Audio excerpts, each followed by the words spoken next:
Welcome to the Content Creator's Guide. This is a place where we expand our knowledge on what it takes to be successful in an ever-expanding world of content creation. Join me as I sit down with individuals sharing their success stories and tips that help them get over the hurdles they faced on their journey to creation success. All right, let's create.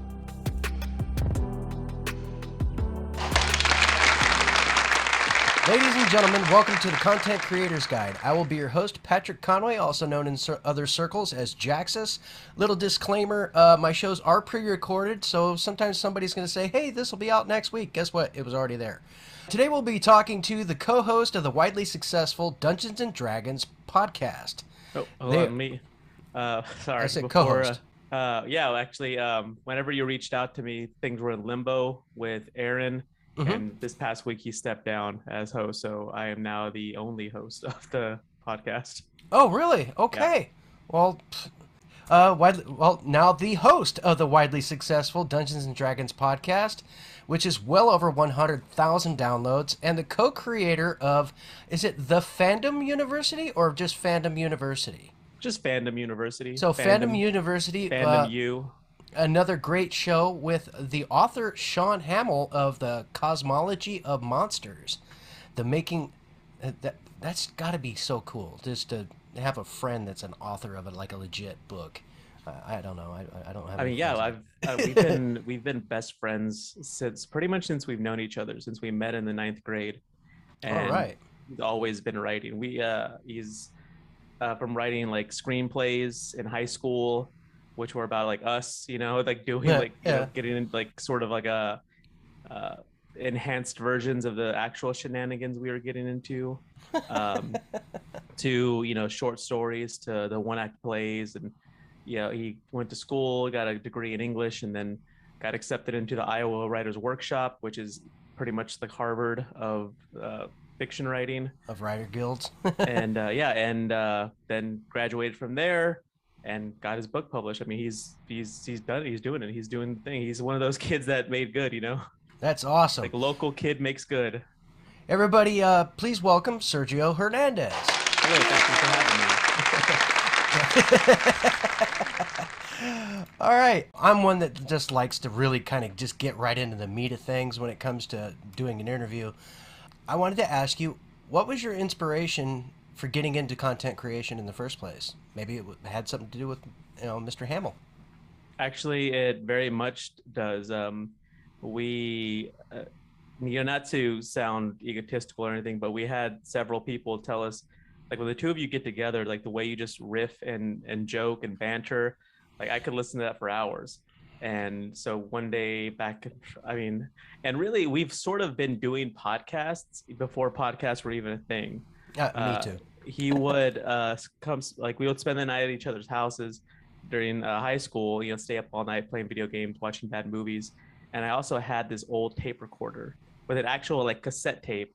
And we would record ourselves doing these quote unquote radio shows, and we would just improv comedy, these bits, and we would record entire cassettes of that and build up a mythology. We had several episodes, and we would explain what had happened between the previous episode and this episode.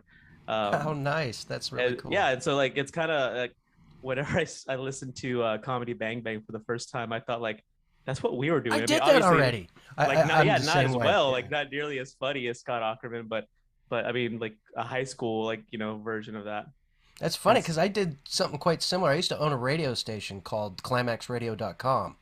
This is 20 plus years ago. And what we would do is we would do an internet radio DJ kind of thing where we had a chat room where you could go in there and they had all these little things and whatnot. And I would also do a comedy show where we would call and do skits and stuff call an adult bookstore and pretend to be an old lady having issues.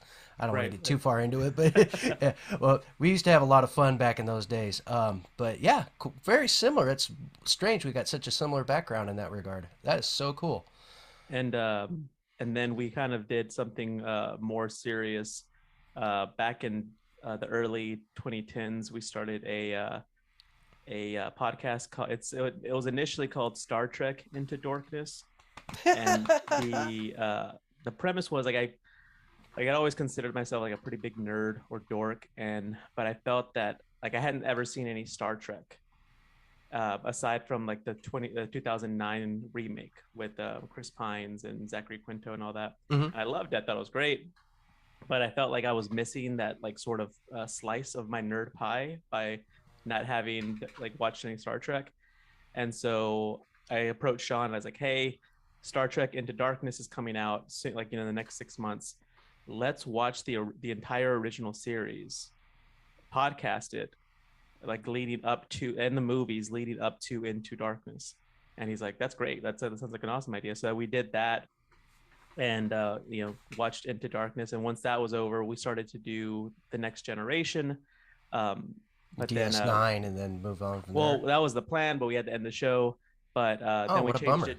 We changed it to Into Darkness because, like, rather than just focus solely on Star Trek, we would also watch like other like sci-fi, other nerd stuff. Like we watched that terrible Doctor Will Smith Who and movie, whatever. yeah, like After Earth that came out, Yeah. like Man of Steel, stuff like that. Anything that like within the realm of like dorkness, Nerddom. nerdiness, Yeah. nerddom, right? Um, which is funny because, like I said, like I love that 2009 Star Trek, and like once I like got a feel like, and I don't want to sound like a gatekeeper, but once I got a feel for like quote unquote real Trek, Mm-hmm. like my thoughts on that movie is like, it's fun. It's not really Star Trek. It's more of like a Star Wars movie. And then I didn't like Into Darkness at all. Controversy. Yeah, right. And then I didn't like Into Darkness at all. Um, but yeah. Anyways, I digress. And then sort of that sort of idea for Into Darkness, or Into Darkness rather, sort of molded and changed into what became Fandom University, where we take like the things that we love, whether it be like Resident Evil or the Alien movies, Mm-hmm. or like Grant Morrison comic books, Okay. and we dive into them and like really unpack them and look at the subtext and look at like what exactly, like look at them beyond a superficial level. Almost What to a is, lore element, right? I mean, to a lore element on a cultural level, like what Mm-hmm. is, like when we did we did the Michael Myers Halloween movies, like what was like John Carpenter like wanted to say, like why is this, why did he make a movie about a faceless killer like Sociopath. Yeah. like that is attacking this small town? What is he saying, like why, and why was it so popular? Why did it resonate with so many people at that time and to this day?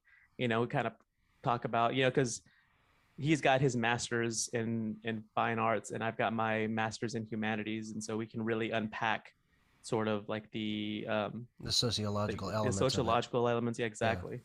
And to me that's fascinating because Oh yeah. it's I'd rather look the art that I consume, I feel that it's it's entertaining on a base level, but there's something more to it. It can't be just There's it something can't, tangible beyond the base levels of these things. exactly. It's not just candy. There's, Mm-hmm. while it tastes great, there's some substance to it for sure. I like that. That's a nice analogy. what was what was the hardest hurdle getting started? Like what was your biggest bump that you came into, and then how did you get around that struggle when you first started? I mean, well, for anyone that's wanting to start podcasting, I'd say getting the equipment. you know uh whether or not it's the financial aspect of buying equipment or finding the right equipment. Mm-hmm. uh we try to make it work with the trying to be as cost effective as possible, like trying to get the most bang for our buck. Right, right. And then we just said, what, like we need to invest in ourselves. If we want to do this, then we need to do it right. And so while we didn't like break the bank getting the top of the line podcasting microphones, we ended up spending a little bit of money to get something decent. And then actually I think it was for either my birthday last year or Father's Day last year that my wife got me a really nice microphone. So I've got a decent one now. And so like, yeah, beyond like, and then because like I said, it might feel like um you don't want to spend that kind of money for something, but if you really want to, like if you really want to do that, if you really want to make a podcast, you really want to try to be successful at it, whether or not like the parameters of success are depend on you, uh, I would say that you got to sound good.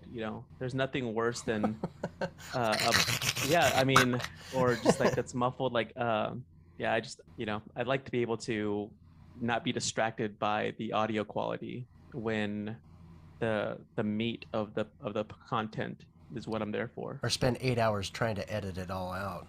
Right, right. Yeah, that's another element that kind of drives me nuts sometimes is when you spend too much time on an edit.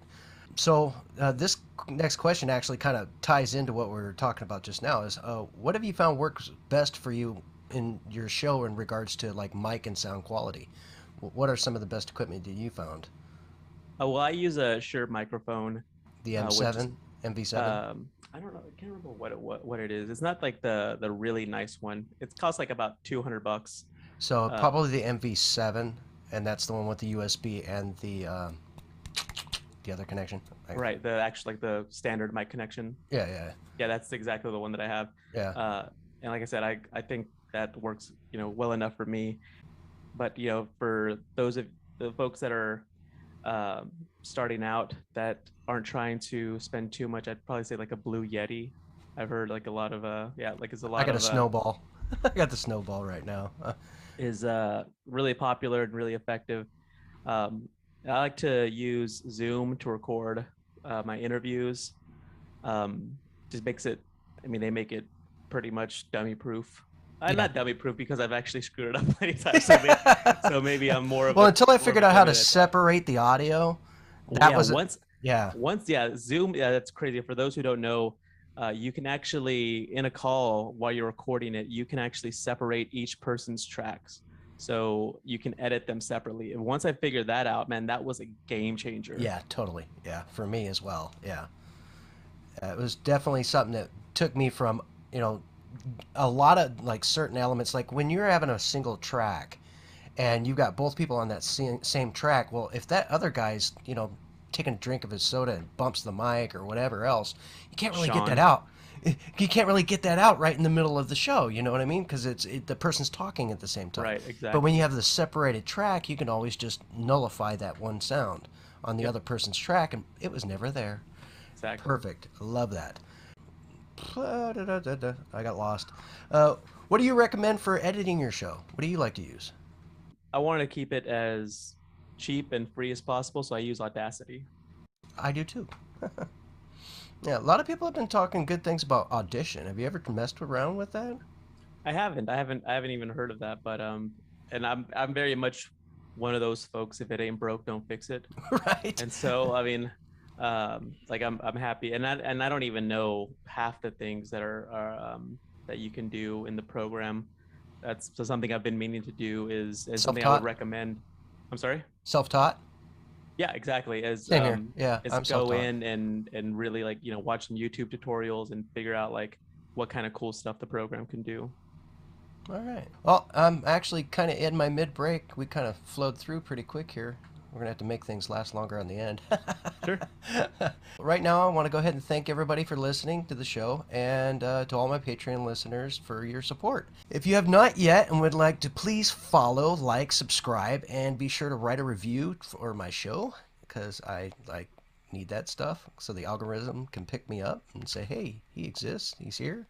You can also send me an email with your comments and your questions at ccreatorsguide@gmail.com, or you can follow me on Twitter, at Twitter, words, on Twitter at ccreatorsguide. And yeah, we'll be right back after this message and a short clip from today's talent. I'm your host, Maverick Stone. It's me, Gingerino42.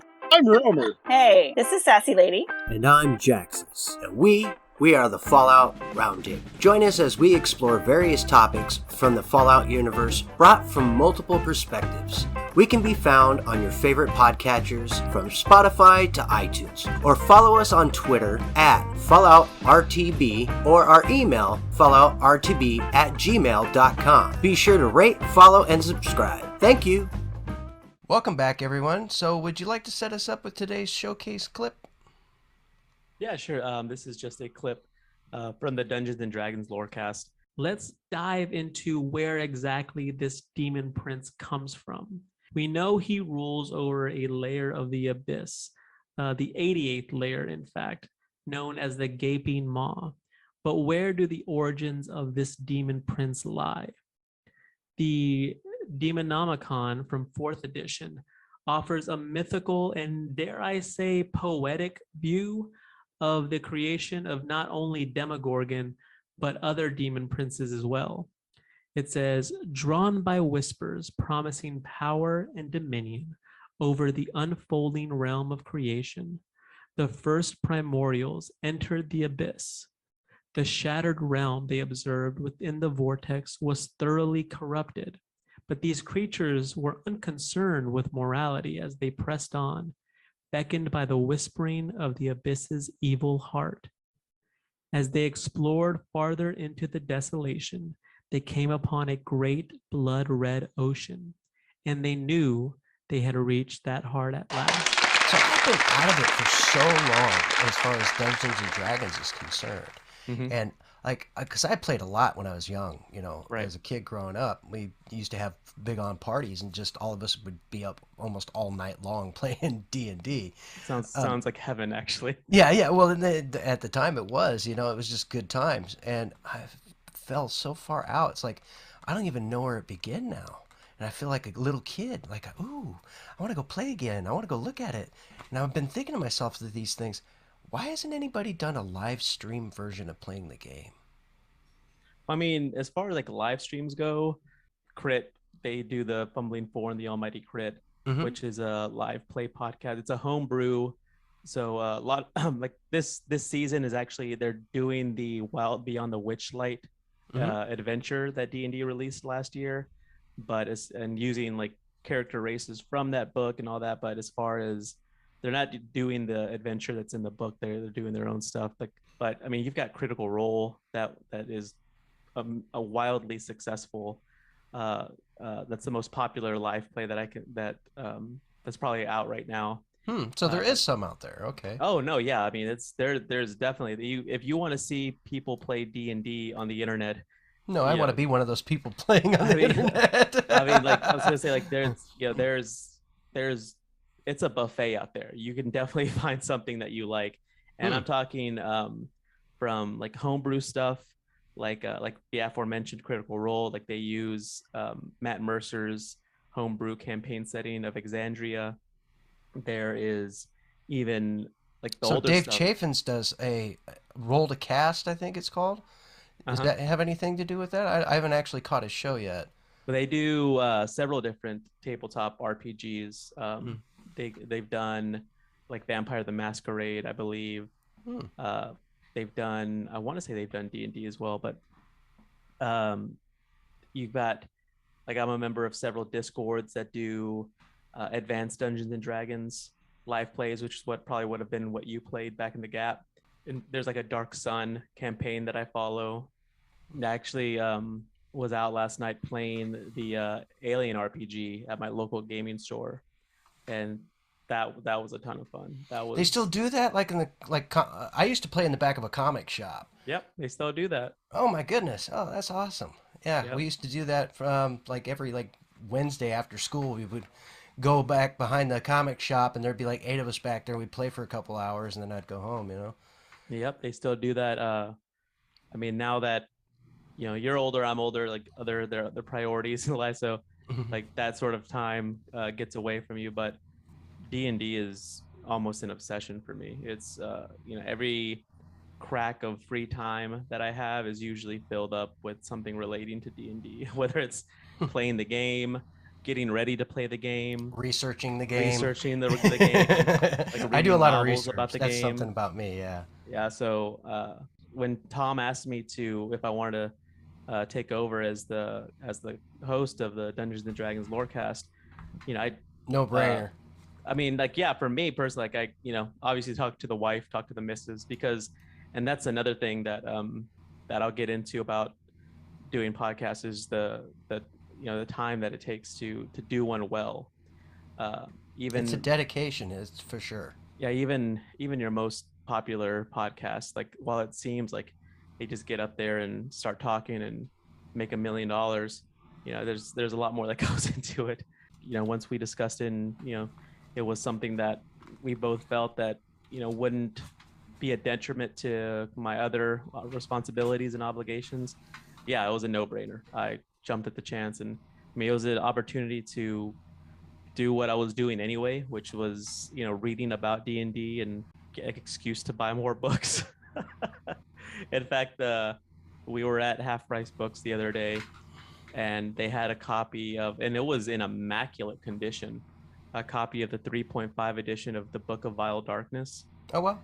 And I was like, oh my God, they have that. It's so cool. And I was like, I can't, I mean, it's like, You're checking your pockets. and I was like, nah, I really can't, because we just had a vacation. We just came back from vacation, so like a lot of our extra money went into that. And so I was like, I could, but then I'd be really like scraping by, and so like I did that with my kids going to camp. Oh my God. Yeah, and I was like, it's not responsible right now, and I pointed out to my wife, and I was like, dude, that was one of my favorite books. And she's like, well, how much is it? I'm like, I don't know, man. It goes online for like up to $100. And so she had them check the price. It was only 50, I guess, half price books, right? And she's like, it can be your Father's Day gift. And I was like, yeah, done. And she felt bad because she's like, I it's not a surprise though. And I was like, I don't care, like, you're too hung up on surprises and all that, like, yeah, as long as it's something that I want and would like, it's fine. Most of the time, what do we get? Nothing. Yeah, right. We're dads. We're a tie. Yeah, a card, a hug. Right. Of course, the hugs are good. Yeah. I get hugs. I get hugs all the time, though. Yeah. Those are always good. Well, what advice would you give somebody trying to come up with a name for a show? Being as that the Dungeons and Dragons thing was already there, but you did come up. I'm sure you guys had to brainstorm on the Fandom University. So, like, we did actually. It was actually when we first started the show. It was actually called Hyperfixated. That would get you kind of lost, not knowing where you're going with that. I can see why you changed it. And that was and when we joined and we were actually a part of the Robots Radio Rocket Club. Mm-hmm. And when we had our initial meeting with Tom, that's exactly what he said. He's like, someone who sees, what's the point? Right. Yeah, someone who sees the name Hyperfixated is going to have no idea, like zero idea, like what that show is about. Right. And so then he helped us sort of like get the feel for like what our show wanted to be. And at first it was our show, the reason we chose Hyperfixated is sort of in keeping with how we were jumping from topic to topic, because Sean and I were very much the same, cut from the same cloth, in that like we would like something like when the Squirrel. Mandalorian season 2, yeah, exactly, when the Mandalorian season 2 finale came out, and we see like Luke and like come and get Grogu, and like just like it's all the feels, right? And we're like, oh man, Star Wars can be awesome. And so he just like started reading a bunch of Star Wars comics and just like got hyper fixated on Star Wars. And then that lasted for a few weeks and then sort of like dropped off. I mean, he still loves Star Wars, still consumes. Then the new content. Witcher came out, boom, Yeah, exactly. And something else. And so it was hard for us to figure out a subject that we wanted to discuss week in and week out. Even as much as we love like horror movies, like do really want to like watch like horror movies all throughout the year and then talk about it and record it and devote that much energy to it. And so it's very hard to find a non-niche item to talk about. You know what I mean? Because if you got multiple subjects, that makes it kind of hard for the listener to kind of figure out, well, what's this going to be about? And I see that, and that's one of the advice things that I was given a lot of. No, exactly. And when we talked with Tom for the first time, he gave us great advice. He's like, you got to get a better name for sure. Considering the fact that you don't, like he has his Fallout lorecast, like Fallout lorecast. You know exactly what that's about. Yeah, exactly. The Elder Scrolls lorecast. Exactly what that's about. He's like, since your show is going to be about different things, it's not just about Resident Evil, or it's not just about the Alien movies, or it's not just about Grant Morrison comics. you've got to, the name has to reflect something, that's going to be sort of an umbrella to capture, I guess, like the spirit or like the sort of brand that you want to put out there. And so, the idea was like, well, Sean and I, like I said, we both have our master's degrees and we're both pretty learned folks. And so we wanted to, like I said, discuss this pop culture stuff on a deeper level. We wanted to expose, crack open the candy shell to get to the nutrients on the inside. And so it was almost like, we were like educators in that sense.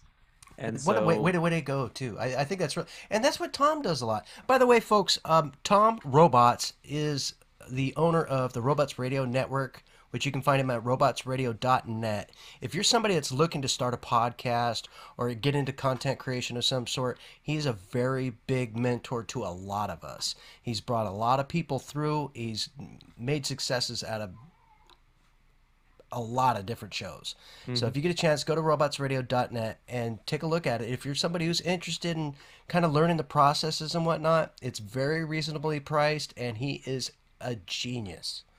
Yeah, and I speak from experience, having gone through that. I mean, that initial meeting alone was for me worth the price. Yeah, because like he had so many great ideas, and he was speaking a lot of truths. A lot of folks will take your money and be like, yeah, it sounds like what you're doing is a great idea. I wouldn't change a thing. Go on, get out of there. But like, and then you move nowhere. Yeah, and then but like I said, his advice was like, you got to change the name. Like, that name's no good. And so he changed the name to Fandom University, and which we felt was like more in keeping like with what like I said, the energy, the brand that we wanted to present. And we did our first season, and it was an absolute blast. We talked to like, the idea was we always joked that the show was an excuse for us to talk about the things we love with much smarter people. Exactly. And that's why I do this. I just want to have conversations with people that are smarter than me, and learn. And so it's such an easy way to do it. Yeah. And so we were able to interview a ton of great people. They are the author of a couple different Alien books. They just released a Star Trek DS9 book. Alex White, Stuart Watkinson. We interviewed him for our Alien arc, talking about the Alien RPG game, since he is, a great, TTRPG. He's got a great mind for it. Crystal O'Leary Davidson, who's a professor. We just talked about Batman Arkham Asylum with her. I'm drawing a blank. I would like to talk to now. Timothy Zahn. Timothy Zahn. Star Wars books. Oh yeah. Oh yeah, Timothy Zahn, yeah, sure. Yeah, no, he's done quite a few of the big books, the ones that really hit hard. I would love to have a conversation with that guy. For sure. But yeah, like we said, it was like I said, we joked that was an excuse to talk about smarter people, about the dorky things we love, and that's exactly what we did. Like when I talked about the parameters of success, it's going to be different for everyone who starts a podcast, based on your desires. Yeah, and and for Fandom University, for that first season, I feel we achieved our success. We did exactly what we meant to do, and those shows are out there for anyone to listen. And that's the other thing too, is because they're not really beholden to like recent like releases or content. That you can always go back and listen and not lose anything. Yeah exactly. Like when we discussed I mean, there was some stuff that that we did sort of that was like in the zeitgeist. Like we did a couple episodes on The Mandalorian, on Boba Fett, discussing like the history of the character, like why the character, for someone who really has minutes of screen time, bit player, and just like a couple lines of dialogue across 2 movies, became such an iconic and beloved character. Super uber cool. And that's It's the thing, the cool like factor. he looks badass. Like you can't deny that, you know? Yeah. And so like, and we did those episodes like in while the Mandalorian season 2, or while the Book of Boba Fett was out rather. And Great series. Yeah, we talked to Shayla Wren, who was a Star Trek or Star Wars content creator, about you know, not only just Boba Fett, but just like other stuff about like, you know, like the fandom of Star Wars, how like toxic it can be at times. And especially for someone that was in her position, like a female creating Star Wars content, like the sort of toxicity she faces. And I was just thinking, like, you know, we can be better than that, you know, like the, you know, fan communities can be better than that. You know, I'm not saying that you have to like every bit of content that is released. No, but your criticisms can be constructive. Exactly. Yeah. Has some tangible like intelligence behind what you're saying, as opposed to just flying off the handle. You know, you poopy face. You know, come on now. Like I saw a meme about the it's currently running Kenobi series, and it's like the series fans wanted. It's like this like buff Kenobi, like it's like buff Ewan McGregor, like totally like ripped and jacked. It's like that's not him. Like I am a god among men. Like what they actually got, like, and it's sort of just like it's the regular Ewan McGregor, and he's like, you know, I'm a man haunted by my past failures. You know, it's like, and I'm like, yeah, that's what the show is. Like, don't be mad just because you didn't get the show you wanted, which we discussed several times throughout season Well, they almost 1. expected it to be a young kid. It's like, do you remember the original movie? When Ben ended up in Tatooine, at that point, he just growed older. Yeah. You know? Exactly. It's like they seem to fail to remember that part of it. Of course, they fail to remember the old actor. So one quick question. So what do you think is a question that content creators fail to ask? And, of course, your answer to that question. Ask themselves or ask others? Like when they go to like get advice from people, what's a question that they fail to ask that they probably should be asking, but they don't even think about? How much time is this going to take? Because you know, they like I knew that they're going into Fandom University and then the Dungeons and Dragons Lorecast. I knew that it wasn't just you show up once a week, talk for about 30 minutes to an hour, and then, you know, call it a day. You know, I knew there was more to it than that, but I didn't realize, you know, until the Dungeons and Dragons lore, well, actually until Fandom University, where we're, you know, having to consume all this content, and on top of that, analyze it, not just like watch it, but also be able to like unpack it. You got to be able to speak on it intelligently instead of just going, "Ooh, that was cool." Exactly. And so, you know, how much time is it going to take? How much time? Sort of like when you're in school and they say, "Oh, for every hour of school that you have, you should be studying, I don't know, like 2 or 3 hours on top of that." I don't know, like whatever they say, right? Whatever that metric is, but like the idea that, you know, for whatever you want, you need to almost double what you put like into it to get it out. Prep for it, yeah. Prep and I definitely find that is true for the Dungeons and Dragons Lorecast, because, like, you know, while I love like doing all the research, it's time consuming. You know, it's and even for just maybe like 30 to 40 minutes of content, you know, I could be researching for 4, 5, 6 hours. Yeah. And just get that little bit. Well, it all depends on how readily available that information is and how much you got to go to even find it. Sometimes it's really hard to find the information you need, you know, going searching through the internet and flowing through Google, or just word of mouth and talking to others that have a clue. Sometimes getting that information isn't so forthcoming, you know. Yeah, like, I mean, getting the information, one, and then also putting it in a like formatting it in the manner that you want to present it. Yeah, you got to let it sauce in that beaker for a minute. Yeah, you know? exactly. You don't want, I mean, you know, don't want to just like I just released an episode on the D&D character Tasha, also known as Igwilv, and I've got 7 pages of notes, but I don't want it to sound like, okay, Tasha was born a human person named Natasha. Then she was adopted by Baba Yaga, and she was known as Natasha the Dark. She then appears in the Lost Caverns of Soshkanth, or rather, she doesn't appear, but she's referenced in that adventure. She also appears in the Dragon magazine adventure, the Dancing Hut, the Natasha. It's like it becomes a diatribe if you go exactly. too far. Yeah. It sounds like a lecture, Yeah. Ben Stein and Ferris Bueller, and so it's taking that information, and for me, it's interesting in and of itself. Like I can just consume it any which way, but taking that information and then presenting it in a way that you feel is entertaining and also is like how you want to present it, which is important. I try to make things thought-provoking. I want the person on the other end to like walk away asking themselves questions.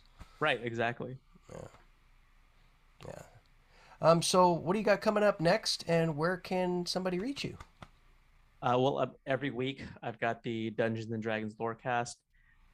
We're still prepping on season 2 for Fandom University. Sean's actually working on edits for his second book, so that's in the final stages of getting ready. Awesome. So as soon as he is done with that, he'll have more time to do the show, and so we'll look into possibly a second season, because there's still like a ton of stuff that. So what date is your shows like D&D being a weekly show? What day does it actually hit the air? Saturdays. Saturdays. Okay. Yep. Mm-hmm. So Saturdays, Fridays, if you're a patron on our Patreon, and so.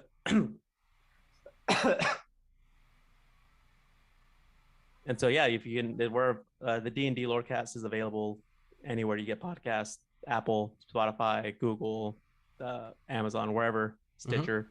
And yeah, you can email the podcast D&D Lorecast, and those are letters DandD lorecast@gmail.com. Our Twitter handle, same D&D Lorecast.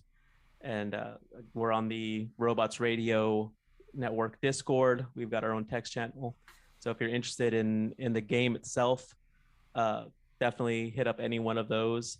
If you're interested in like creating content, I have questions for some reason for me about that, I wouldn't know why I kind of like fell into this. Yeah, I'm more than happy to help as well. But yeah, every Saturday we release a new episode, and like I said, it's a dream come true, because like I said, I would be doing this anyway. I was doing it anyway, so. Yeah, that's the way I am. It's like one way or another, I'm gonna find a way to get myself on air. Mm-hmm. I like to have conversations, and I love doing so in a way that I know other people can hear it. Right. I like to be out there. Hey, But so I'm gonna hit you with my final question. What key takeaway would you like the listeners to get from your time here on the show? The key takeaway is to, if you want to create content, and that's anything, whether it be a podcast or YouTube videos or even TikTok videos.